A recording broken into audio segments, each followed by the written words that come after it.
Item ಯಾವುದೇ ಇರಲಿ try ಮಾಡಿ ಆಚಿ ಚಿಕನ್ ಮಸಾಲಾ. ದಾವಣಗೆರೆ ಇಲ್ಲೂ ಕೂಡ ಸಿಂಗಲ್ ನೇಮ್ ಅನ್ನ ಹೈಕಮಾಂಡ್ ಈಗ ಶಿಫಾರಸು ಮಾಡಿದೆ ಅನ್ನಲಾಗ್ತಾ ಇದೆ.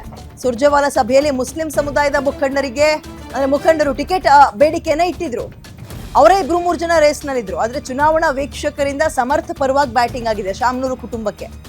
ಈಶ್ವರ್ ಖಂಡ್ರೆ ಅವರಿಂದಲೂ ಕೂಡ ಸಮರ್ಥ ಪರವಾಗಿ ಬ್ಯಾಟಿಂಗ್, ಬಿಕಾಸ್ ಒಂದೇ ಸಮುದಾಯ ಅಂತ. ಅಖಿಲ ಭಾರತ ವೀರಶೈವ ಮಹಾಸಭಾ ಅಧ್ಯಕ್ಷರಾಗಿದ್ದಾರೆ ಖಂಡ್ರೆ ಅವರು ಕೂಡ ಸಮರ್ಥ ಶಾಮನೂರು ಪರ ಬ್ಯಾಟ್ ಬೀಸಿದ್ದಾರೆ. ಮುಂದೆ ಮುಸ್ಲಿಂ ಸಮುದಾಯಕ್ಕೆ ನಿಗಮ ಮಂಡಳಿ ಮತ್ತು ಪರಿಷತ್ ಹೆಚ್ಚುವರಿ ಸ್ಥಾನ ಕೊಟ್ಟು ಸಮಾಧಾನ ಮಾಡೋಣ, ಬಟ್ ಸದ್ಯಕ್ಕೆ ಸಮರ್ಥ ಅವ್ರನ್ನ ಮುಂದುವರ್ಸೋಣ. ಯಾಕಂದ್ರೆ ಅವರ ತಾತನಿಂದ ತೆರವಾಗಿರುವಂತಹ ಕ್ಷೇತ್ರ, ಅವ್ರ ಕುಟುಂಬದವರೇ ಇರಲಿ ಬಿಡಿ ಅಂತ. ಹಂಗೆ ನೋಡೋದಾದ್ರೆ ನಿನ್ನೆ ಮುಸ್ಲಿಂ ಮುಖಂಡರು ಒಬ್ರು ಹೋಗಿ ಈಗ ಜೊತೆಗೆ ಯಾರು ಸಮರ್ಥ ಅವರು ಕೂಡ ಹೋಗಿ ನಾವು ನಿಂತ್ಕೊಳ್ತೀವಿ ಅಂತ ಅಧಿಕೃತವಾಗಿ ಹೋಗಿ ಬಂದಿದ್ದಾರೆ. ಈಗ ಏನಾಗುತ್ತೆ ಅಂದ್ರೆ ಕಾಂಗ್ರೆಸ್ ಮುಸ್ಲಿಂ ಸಮುದಾಯದವ್ರನ್ನ ಮನವೊಲಿಸ್ಬೇಕು. ಅದನ್ನ ಹೆಂಗ ಮನವೊಲಿಸುತ್ತೆ ಅನ್ನುವಂಥದ್ದು ಕುತೂಹಲ. ದಾವಣಗೆರೆ ದಕ್ಷಿಣ ಕ್ಷೇತ್ರ ಹಂಗೆ ನೋಡೋದಾದ್ರೆ ಲಿಂಗಾಯತ ಸಮುದಾಯದ ಮತಗಳೇನಿದಾವೆ ಅದ್ರ ಡಬಲ್ ಇದೆ. ಮುಸ್ಲಿಂ ಕ್ಷೇತ್ರವೇ ಅದು. ಹಂಗೆ ನೋಡೋದಾದ್ರೆ ಹತ್ತತ್ರ 80,000 ವೋಟ್ಗಳಿದ್ದಾವೆ. ಬಟ್ ಈಗ ಅವೆಲ್ಲವೂ ಕೂಡ ಸಾಂಪ್ರದಾಯಿಕ ವೋಟ್ಗಳಾಗಿ ಕನ್ಸಿಡರ್ ಮಾಡ್ಕೊಂಡು ಕಾಂಗ್ರೆಸ್ಗೆ ಹಾಕ್ತಾರೋ, ಸಮರ್ಥ ನಿಂತ್ಕೊಂಡ್ರು ನಾವು ಕಾಂಗ್ರೆಸ್ಗೆ ಹಾಕೋದು, ಅಥವಾ ಮುಸ್ಲಿಂ ಲೀಡರ್ಸ್ಗಳು ನಿಂತ್ಕೊಂಡ್ರು ಅಂದ್ರೆ ನಮ್ಮ ಸಮುದಾಯದವ್ರು ನಿಂತ್ಕೊಂಡ್ರು ನಾವು ಕಾಂಗ್ರೆಸ್ಗೆ ಹಾಕೋದು ಅಂತ ನಿರ್ಧಾರ ಮಾಡ್ತಾರೋ, ಅಥವಾ ಇಲ್ಲೇನಾದ್ರೂ ಭಿನ್ನಾಭಿಪ್ರಾಯಗಳು ಹೊರಹೊಮ್ಮುತ್ತಾ ಅನ್ನುವಂಥದ್ದು ಪ್ರಶ್ನೆ.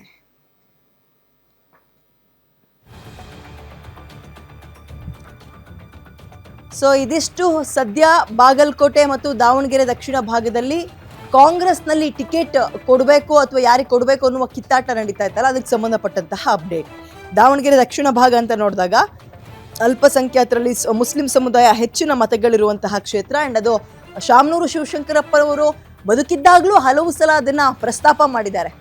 ನನ್ನ ನಂತರ ಇಲ್ಲಿ ಮುಸ್ಲಿಂ ಮುಖಂಡರೇ ನಿಂತ್ಕೊಳ್ತಾರೆ, ಅವರೇ ಗೆಲ್ತಾರೆ, ಅವರ ಋಣ ನನ್ನ ಮೇಲಿದೆ ಅಂತ ಖುದ್ದಾಗಿ ಅವ್ರು 2-3 ಸಲ ಪ್ರಸ್ತಾಪ ಮಾಡಿದರು. ಬಟ್ ಈಗ ಅದಕ್ಕೆ ಶಾಮನೂರು ಮಲ್ಲಿಕಾರ್ಜುನ್ ಅವರಾಗಿರ್ಬೋದು, ಅವರ ಪತ್ನಿ ಆಗಿರ್ಬೋದು, ಯಾವುದಕ್ಕೂ ಸೊಪ್ಪು ಹಾಕ್ತಾ ಇಲ್ಲ. ನಮ್ಮ ತಂದೆಯ ನಂತರ ನನ್ನ ಮಗ ಅಂತ ಅವರು ನಿರ್ಧಾರ ಮಾಡಿ ಆಗಿದೆ. ಹಾಗಾಗಿ ಕಾಂಗ್ರೆಸ್ ಮಣಿಲೇಬೇಕಾಗುತ್ತೆ. ಇಲ್ಲ ಅಂತ ಹೇಳಿದ್ರೆ ಇಡೀ ಕಾಂಗ್ರೆಸ್ನಿಂದಲೇ ಶಾಮನೂರು ಕುಟುಂಬ ಅಂತರ ಕಾದ್ಕೋಬೋದು ಈ ಟಿಕೆಟ್ ವಿಚಾರದಲ್ಲಿ. ಇನ್ನು ಮೇಟಿ ವಿಚಾರ ಅಂತ ಬಂದಾಗ ಅವರ ಕೊನೆ ಪುತ್ರ ಉಮೇಶ್ ಮೇಟಿಗೆ ಫೈನಲ್ ಮಾಡಿದ್ದಾರೆ. ಓಕೆ, ಇದ್ರ ಬಗ್ಗೆ ಮತ್ತಷ್ಟು ಮಾಹಿತಿಯನ್ನ ಮತ್ತು ಜೊತೆಗೆ ವಿಶ್ಲೇಷಣೆಯನ್ನ ನನ್ನ ಕಲಿಗೆ ಮಾರುತಿ ನೀಡ್ತಾ ಹೋಗ್ತಾರೆ. ಮಾರುತಿ, ಹಾಗಾದ್ರೆ 2 ಕ್ಷೇತ್ರಗಳಿಗೆ ಕಗ್ಗಂಟಾಗಿದ್ದಂತಹ ಸಮಸ್ಯೆಗೆ ಪರಿಹಾರ ಸಿಕ್ತಾ? ಪ್ರಮುಖವಾಗಿ ದಾವಣಗೆರೆ ದಕ್ಷಿಣ ಭಾಗದಲ್ಲಿ ಒಪ್ಕೊಂಡ್ರ ಮುಸ್ಲಿಂ ಮುಖಂಡರು ಪರವಾಗಿಲ್ಲ ಅವ್ರಿಗೆ ಕೊಡ್ಲಿ ಅಂತ? ಕಳೆದ 3 ದಿನಗಳಿಂದ ಕಾಂಗ್ರೆಸ್ ಹಿರಿಯ ನಾಯಕರು ಸಿದ್ದರಾಮಯ್ಯ ಮತ್ತು DK ಶಿವಕುಮಾರ್ ಹಾಗೂ ರಾಜ್ಯಕ್ಕೆ ಕಾಂಗ್ರೆಸ್ ಉಸ್ತುವಾರಿ ಸುರ್ಜೇವಾಲಾ ಅವರು ಬಂದ ಬಳಿಕ ನಿನ್ನೆ ತಡರಾತ್ರಿ ನಡೆದಂತಹ ಸಭೆಯಲ್ಲಿ ಬಹುತೇಕ 2 ಹೆಸರುಗಳಿಗೆ ಈ ಹಿಂದೆ ವೀಕ್ಷಕರು ಏನು ಶಿಫಾರಸು ಮಾಡಿದ್ರೋ ಆ 2 ಹೆಸರುಗಳನ್ನು ಕಾಂಗ್ರೆಸ್ ಹೈಕಮಾಂಡ್ ಅಂಗಳಕ್ಕೆ ಕಳಿಸ್ಕೊಡುವಂಥ ಒಂದು ನಿರ್ಧಾರವನ್ನು ಮಾಡಿದ್ದಾರೆ ಅನ್ನುವಂಥ ಒಂದು ಮಾಹಿತಿ ಗ್ಯಾರಂಟಿ ನ್ಯೂಸ್ಗೆ ಸಿಕ್ಕಿರುವಂಥದ್ದು. ದಾವಣಗೆರೆ ಆಗಿರ್ಬೋದು, ಬಾಗಲಕೋಟೆ ಆಗಿರ್ಬೋದು, ಸಹಜವಾಗಿ ಮರಸಿ ಮೇಲೆ ನಡೀತಾ ಇರುವಂಥ ಒಂದು ಚುನಾವಣೆ ಆಗಿರೋದ್ರಿಂದ ಆ ಕುಟುಂಬಗಳಿಗೆ ನಾವು ಟಿಕೆಟನ್ನು ಕೊಡಲೇಬೇಕು ಅನ್ನುವಂಥ ಒಂದು ನಿರ್ಧಾರಕ್ಕೆ ಕಾಂಗ್ರೆಸ್ ನಾಯಕರು ಬಂದಿದ್ದಾರೆ. ದಾವಣಗೆರೆಯಲ್ಲಿ ಮುಸ್ಲಿಂ ಸಮುದಾಯದ ಮುಖಂಡರುಗಳಿಂದ ಆಕ್ಷೇಪ ಮತ್ತು ಅಸಮಾಧಾನ ಇರುವಂಥದ್ದು ನಿಜ. ಆದರೆ ಮುಸ್ಲಿಂ ಸಮುದಾಯದ ಮುಖಂಡರಿಗೆ ಕೊಟ್ಟಿದ್ದೆ ಆದರೆ ಬಹುತೇಕರು ಶಾಮನೂರು ಶಿವಶಂಕರಪ್ಪ ಅವರ ಕುಟುಂಬದ ಪರವಾಗಿಯೂ ಕೂಡ ಆ ಸಮುದಾಯ ಇದ್ದೇ ಇದೆ. ಹೀಗಾಗಿ ಎಲ್ಲವನ್ನೂ ಕೂಡ ಅಳೆದು ತೂಗಿ ನೋಡಿದಾಗ ವೀಕ್ಷಕರು ಹೇಳಿದಂಥ ಒಂದು ರಿಪೋರ್ಟ್ ಏನಂತ ಹೇಳಿದ್ರೆ, ಸಮರ್ಥಗೆ ಟಿಕೆಟ್ ಕೊಟ್ಟಿದ್ದಾದರೆ ಬಹುತೇಕ ಆ ಸಮುದಾಯವು ಕೂಡ ಸಮರ್ಥನ ಬೆಂಬಲಿಸುತ್ತೆ.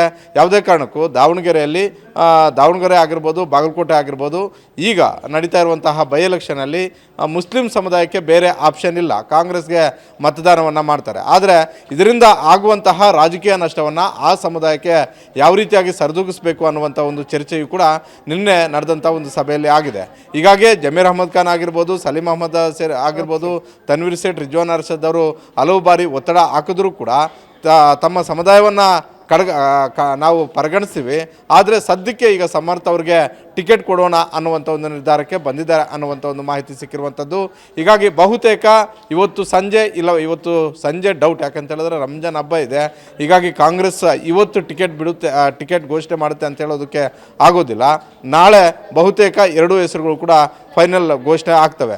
ಇನ್ನು ಮೇಟಿ ಅವರ ಕುಟುಂಬದಲ್ಲಿ ಆಗ್ತಿದ್ದಂತಹ ಜಗಳ ಏನಿತ್ತು ಆ ಜಗಳವನ್ನು ಖುದ್ದು ಸಿದ್ದರಾಮಯ್ಯ ಮತ್ತು ಡಿ ಕೆ ಶಿವಕುಮಾರ್, ಸತೀಶ್ ಜಾರಕಿಹೊಳಿ ಅವ್ರಿಗೂ ಹಾಗೂ ಎಂ ಬಿ ಪಾಟೀಲ್ ಈ 4 ಜನರೇ ಸಮಸ್ಯೆ ಬಗೆಹರಿಸಿರುವಂಥದ್ದು. ಯಾಕೆಂತ ಹೇಳಿದ್ರೆ ಇರುವಂತಹ 4ರಲ್ಲಿ ಯಾರು ಉತ್ತಮರು ಅಂತ ನೋಡಿದಾಗ ಕ್ಷೇತ್ರದ ಜನರು ಹೇಳಿರುವಂಥದ್ದು, ಕ್ಷೇತ್ರದ ಮುಖಂಡರುಗಳು ಹೇಳಿರುವಂಥದ್ದು, ಉಮೇಶ್ ಅವ್ರಿಗೆ ಟಿಕೆಟ್ ಕೊಟ್ಟಿದ್ದೆ ಆದರೆ ಬಹುತೇಕ ನಮಗೆ ಒಂದು ಪ್ಲಸ್ ಪಾಯಿಂಟ್ ಆಗ್ಬೋದು ಅಂತ. 2004ರಿಂದ ಇಲ್ಲಿವರೆಗೂ ಆಗಿರುವಂಥ ಚುನಾವಣೆಗಳನ್ನು ನಾವು ನೋಡಿದಾಗ ಒಂದು ಕಡೆ ಚರಂತಿಮಠ BJPಯಿಂದ, ಮತ್ತೊಂದು ಕಡೆ ಕಾಂಗ್ರೆಸ್ಸಿಂದ ಎಚ್ ವೈ ಮೇಟಿ ನಡುವೆ ನೇರಾನೇರಿ ಪೈಪೋಟಿ ಆಗಿದೆ.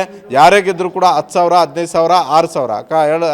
2023 ವಿಧಾನಸಭಾ ಚುನಾವಣೆಯಲ್ಲಿ ಕೇವಲ 5,000 ಚಿಲ್ಲರೆ ಮತಗಳಿಂದ ಎಚ್ ವೈ ಮೇಟಿ ಅವರು ಗೆದ್ದಿರುವಂಥದ್ದು. ಹೀಗಾಗಿ ಈ ಟಫ್ ಇರುವಂತಹ ಕ್ಷೇತ್ರದಲ್ಲಿ ಈ 4ರ ಗುದ್ದಾಟ, ಈ 4ರನ್ನ ಮನವೊಲಿಕೆ ಮಾಡಿ ಸಮಾಧಾನ ಮಾಡಿ ಅಭ್ಯರ್ಥಿಯನ್ನು ಆಯ್ಕೆ ಮಾಡದೇ ಇದ್ದರೆ ಬೈ ಎಲೆಕ್ಷನ್ ಗೆಲ್ಲೋದು ಕಷ್ಟ ಆಗುತ್ತೆ ಅನ್ನುವಂಥ ಒಂದು ಲೆಕ್ಕಾಚಾರವನ್ನು ಹಾಕಿ ಸಿದ್ದರಾಮಯ್ಯ ಮತ್ತು D K Shivakumar, M B Patil, Satish Jarkiholi ಅವರು ಈ ಎಲ್ಲ ತಂತ್ರಗಳು ಮಾಡಿ ಅಂತಿಮವಾಗಿ ಉಮೇಶ್ ಹೆಸರನ್ನು ಹೇಳಿದ್ದಾರೆ ಅನ್ನುವಂಥ ಒಂದು ಮಾಹಿತಿ ಸಿಕ್ಕಿರುವಂಥದ್ದು.